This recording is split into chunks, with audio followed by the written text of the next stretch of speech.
It wasn't until Lori Patton Davis left her hometown of East St. Louis, Illinois for college that she heard the slams on her community. A city in free fall, worst quality of life in the state, among the nation's highest crime rates, poverty near 40%. But she saw something else. I had a really awesome childhood. My parents were the first Black family to live on our street. My father was in the Air Force. He would need to travel to Scott Air Force Base. And so they bought this house in East St. Louis, beautiful home. I grew up, I think, in standard neighborhood, lots of kids outside. I had both parents in the home. I had a really joyous upbringing. It wasn't until later when I learned about narratives going on about East St. Louis that I kind of realized, oh, there is something else or there's something different. You know when you talk with friends in a public space and you wonder who might be listening? Patton Davis was attending Southern Illinois University in Edwardsville as an undergrad when she overheard the cheap shots about her town. And I remember being on the bus and some students from Chicago, and they were just talking about East St. Louis so bad. Just, I could never be from there. It's a dump, stuff like that, just being really insulting. And it infuriated me because I think on the outside looking in, people would say, oh, it's a dump. There's nothing worthwhile there. But that wasn't my experience. It's no secret that some of the greatest advocates for those caught in the margins are people who came from the margins. Lori Patton Davis would go on to become the first Black woman chair in Ohio State's Department of Educational Studies, the first Black woman president of the Association for the Study of Higher Education, a prolific and well-regarded researcher on educational disparities for Black women and girls and the impact of multicultural centers on campus. But her genesis was in a place from which others never saw her coming. And that's the point. You have to know something, truly have lived it, before you can help others to see it more clearly. This is the Ohio State University Inspire podcast, a production of the College of Education and Human Ecology. I'm Robin Chenoweth. Carol Del Grosso is our audio engineer. Kyle Bucklew is our student intern. As nurturing as Lori Patton Davis' upbringing was, she was not immune to the effects of living in an economically depressed town. East St. Louis is across the river from St. Louis, Missouri, home to steel mills, paper and ammunition factories, bottling plants. When the factories began to shut down, kids in East St. Louis suffered. It's taken Patton Davis years and enough research to pack a CV to name the gaps in her educational experience. But her first years in Catholic schools were superb, she says, headed by a principal and a Black nun named Sister Carmen, who came into the classrooms to teach about Kwanzaa and the transatlantic slave trade. She was doing all of these things to just instill in us a sense of identity, helping us to know how important our racial identity was, what it meant, and that despite these things that had happened, that Black people had done all of these amazing things, she was basically our Black history teacher. I was valued by my teachers. I had a good array of teachers who were Black women. The white women who were my teachers were nuns. But as jobs were becoming scarce, the town experienced significant white flight and even Black flight. In one day, her optimal education was completely disrupted. In 10th grade, Father John Monahan was our English teacher. He was great. It was close to the end of school, but school wasn't out yet. I think we maybe had a week or two left. And he asked us to pass our textbooks up. And we're like, Father John, we have this paper due. We need our books. And he's like, no, just pass them up. Next week, when you come back, we'll talk about the final assignment. We didn't realize that was our last day. The school was being closed because it contained asbestos. The diocese could not afford the major expense of removing the cancer-causing substance. If you read Jonathan Kozol's book, Savage Inequalities, The first chapter of that book is called Life on the Mississippi. It focuses on East St. Louis. And he presents this picture, but one of the things he talks about is how a high school turned into a minimum security prison. And that was my high school. So they took it because it was filled with asbestos. The state took over it and made it into a prison. Right. Okay. Now, could they have used those funds to remove the asbestos and keep you in that school? right, and allow us to continue to attend school there? Probably, but I'm sure there were other political things that made that not possible. So what was it like, that transition to a public school setting? I didn't know what to expect. I really didn't. This is from growing up in a neighborhood where all of my friends went to public school except for me. I remember thinking when the teachers would go on strike and my friends would be out of school for weeks at a time, that they were luckier than me because they got to stay home. They didn't have to go to school. Now I know that they were missing out on chunks of their education while teachers were pushing back, trying to get better wages, better facilities, all of these pieces. And so there were lots of teacher strikes. In the public high school, she felt that the buildings, which were in disrepair, were dingy, not clean. She didn't eat lunch there, ever, and she avoided using the girls' restroom as much as possible. Because the school was overcrowded, her homeroom was in the gym. She had to share a locker. Even in all of this, I never felt like a teacher didn't care for me. I always felt like people were doing the very best they could under the circumstances. A friend of mine was interested in being a teacher. And so she and I went to the Future Teachers Club. And I ended up being president of that club and being principal for the day. And that teacher, Mrs. Farmer, my goodness, she poured into us and she had just incredible expectations for us. You know, you didn't mess with Mrs. Farmer. She would take the members of the club on road trips to University of Illinois, to Southern Illinois University at Edwardsville, which is where I ended up in college. This wasn't sponsored by the school or the district. She was just doing what she had within her arsenal to expose us. It sounds like your experience there really set you up, though, for your work today. Is that right? It did. It did. So here's the interesting thing. I was slated to go to St. Louis University. And for some reason, it just was not resonating with me. And at that time, I didn't know anything about college prestige. My mother kept saying, go to St. Louis University. That's the more prestigious one. That's where she had gotten her master's degree. But it didn't, I just didn't feel connected. During one of the visits to SIUE, which is the visit with Mrs. Farmer, and I saw all of these Black students. I saw them happy. I saw them engaged with one another in the student union. And that memory never left me. At the last minute, I ended up switching my admission and going to SIU instead of St. Louis University. But Patton Davis' motivation to attend the university, where Black students were more engaged, would years later make her inclined to study the impact of campus multicultural centers, the first research of its kind. She majored in public relations, but something was awakening in her. In college, I was the homecoming queen. No kidding. I was in a sorority. I was the public relations person for our student government and then became a senator.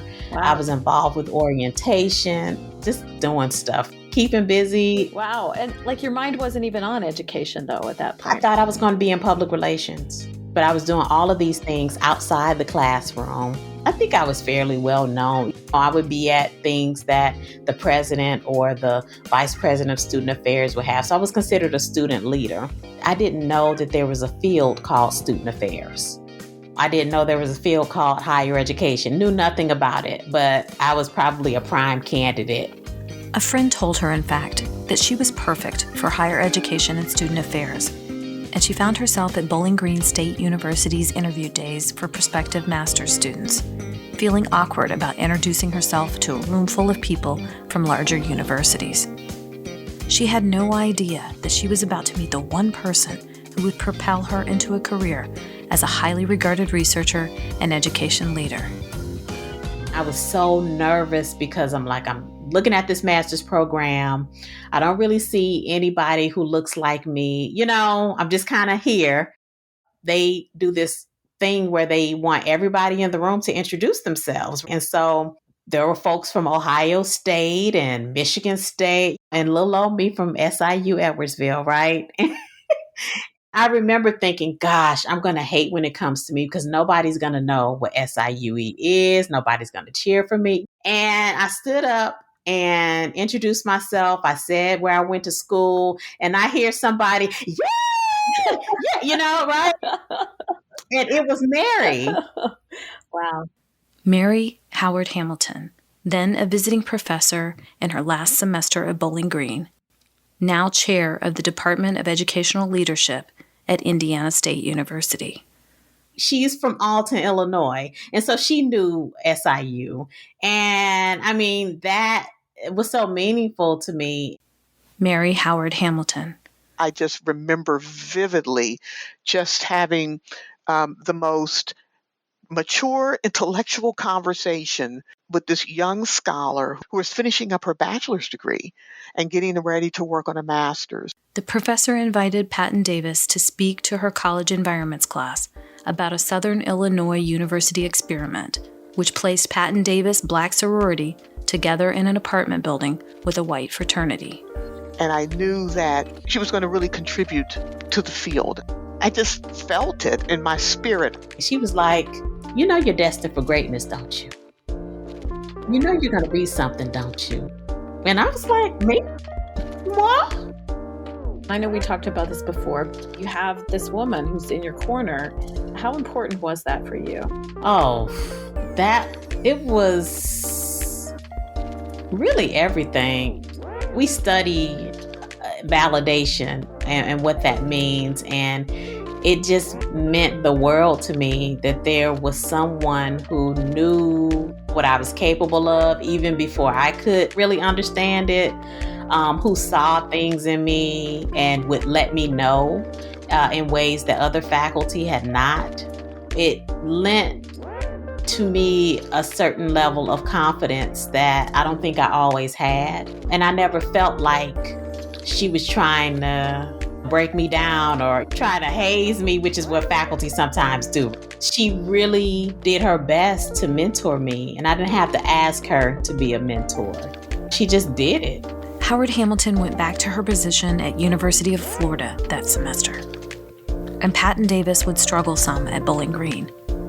A faculty member would tell her that her writing wasn't strong enough to do a master's thesis, an assertion that seems especially wrong when you take stock of the number of journal articles, books, and book chapters that she has written in just 15 years. Though the advisor missed the mark, Howard Hamilton didn't. She saw tenacity, passion.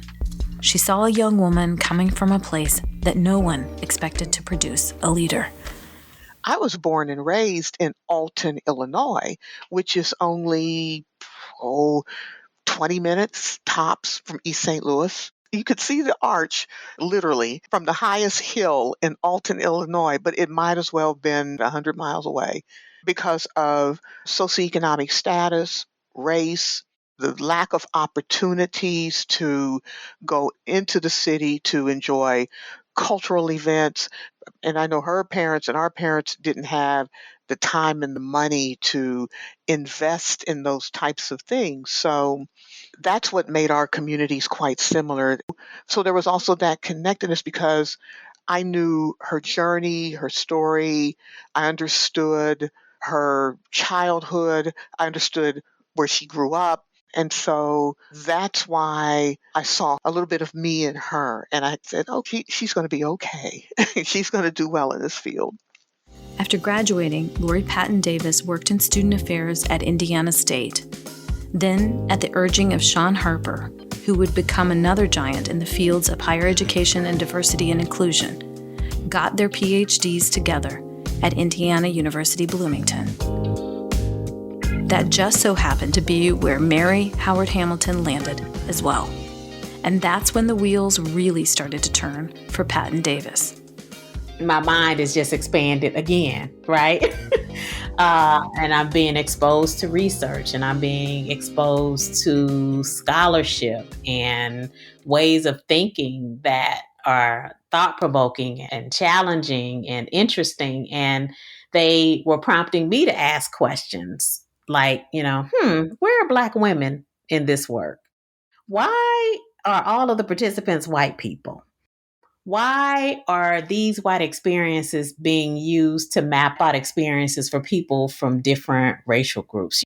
There were just questions that were beginning to surface in my head, questions that I didn't see answered in the literature.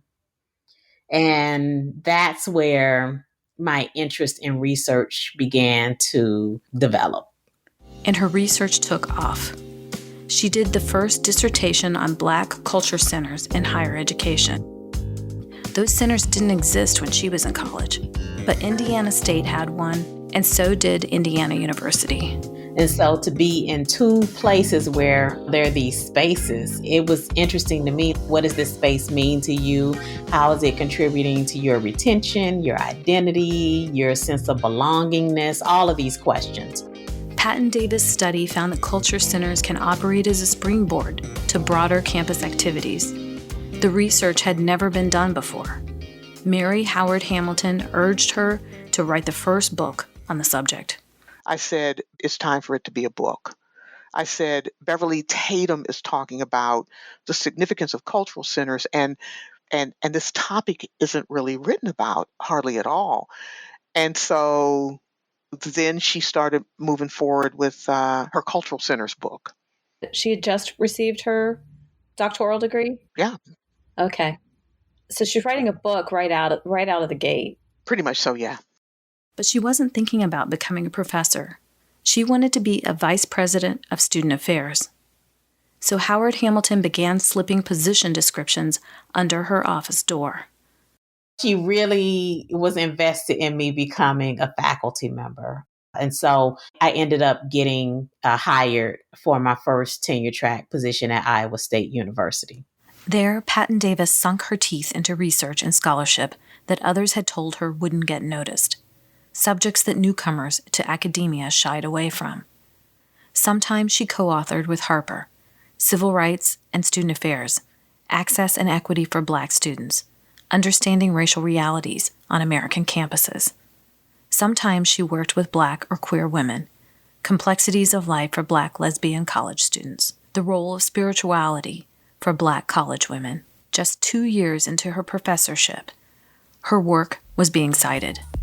She went on to University of Denver and then came back to Indiana University, amassing an impressive body of research, publications, and achievements. A major theme of her work, Black women and girls, and how the stories of their education and value were being erased. Her study on Black women college students who go missing, for example, was conducted after she noticed the media storm around Indiana University white students who disappeared. And I started thinking like, I don't think I've ever read a news story about a Black woman going missing. And so I started digging, going to the Black and Missing Foundation and going on Google and finding these articles. And what I would find is these Black women pretty much buried in the story, right? And you wouldn't necessarily know they were college students until you dig a little deeper. Black women have been framed and blamed for their own demise or for being missing. And there were certain nuances to it. The Black woman student went to a more well-named institution that might lend itself to more media attention because of the institution, not necessarily because of her. But I mean, she goes to Texas A&M or she goes to Columbia University. So that makes it newsworthy. Or if she's prettier or with lighter skin, we might see more coverage of her. Mary Howard Hamilton. Her research has been an expansion recently of minoritized women and girls in education. So critical and so needed because For years, we kept hearing that Black men were the endangered species. And true, very true. We need more Black men in higher ed, and we need to get them through K-12. However, Black girls are as well. And Lori's work recently that speaks to delinquency and detentions and demoralization of Black girls in K-12, it has been reviewed nationally. And there are a lot of folks who read her work and her research on the challenges that Black girls face. The work has been there, but it's been in a very encapsulated community. And so now, if it hadn't been for Lori's work being out there on a national and international forum, we would have been in trouble. This work would never have been used and utilized widely and referenced widely. She became a department chair at Ohio State University's College of Education and Human Ecology in 2019, 14 years after becoming an assistant professor. She's being inducted into the National Academy of Education. A new book on higher education actually has a chapter about diversity, whose title is her name, Lori Patton Davis. She didn't even know about the chapter until I told her. Within the college, she is driven to advance people whom others might overlook. But all this hasn't slowed her pace in academics at all. She just published a new book, and her research continues. I'm working on a study that looks at misogynoir that Black undergraduate women face on campus in terms of racial incidents, and have created a database around that, like pulling the different news stories. And it's been really interesting to examine how institutions respond when those incidents happen. Incidents like a University of Hartford student smearing bodily fluids on her Black roommate's belongings and tainting the student's toothbrush and food. Or 3 roommates bolting their dorm door and putting on blackface to announce on social media that they, quote, locked the Black bitch out. We tend to forget the gendered nature of some of those incidents. And so that when I'm doing work around Black women and I'm using intersectionality, is trying to help people understand that it's not just race. There is a confluence of race and gender that create these unique situations that are more likely to happen to a Black woman on a college campus. It's not that some support services and media attention don't have applicability across groups, but sometimes that applicability becomes the only, and that's how Black women get erased. These are just fascinating, these studies you're telling me about. I mean, they're the kind of thing a journalist could really dig into and write great stories about. It just makes my hair raise to hear some of this. But your scholarship has a wide breadth, it seems like. You've done work on critical race theory, on campus diversity initiatives, and like you say, girls and women of color in education. I'm wondering, is there some research that you're most proud of? I'm definitely proud of the research on Black culture centers, because there was none. And so I feel like that was a trailblazing sort of line of research. I'm proud of the body of work on critical race theory. It has been integral to my research agenda, whether I'm looking at culture centers, whether I'm looking at Black women, because I often use critical race feminism or intersectionality. I remember reading it and thinking, oh, now I have a name for it. Or, oh, now I understand why my high school was the way it was. The body of work on Black women is so critical to me because I remember as a doctoral student at Indiana University, and I've written about this, where before I did cultural centers, my dissertation was on Black women in college. And I had written nearly an entire dissertation proposal and I abandoned it. Oh, really? I abandoned it because at the time it didn't feel like anybody cared. that I could write about Black women and it's not going to be interesting. It's not going to be appealing. And I don't think I ever said to myself, well, it's interesting to me, so I want to do it. I didn't really push back on that, but it has sat with me because one of the things that made me want to do research was the fact that I never really saw myself reflected in it. So over my career, I've sort of built up this line of research that has talked about Black women and spirituality. It's talked about Black women who have gone missing. It's talked about gender and race incidents. I've theorized around Black women. And to me, that's been crucial because there are so many Black women in the field, in higher ed and beyond, who have had probably the same thoughts that I had as a doctoral student, but now there's work for them to look at. There is work that they can read and understand that there is an audience that really cares about this and that it's okay to talk about and research Black women as a Black woman. This work is being recognized on an international stage. Patton Davis was chosen to give the acclaimed Brown Lecture for the American Educational Research Association in October.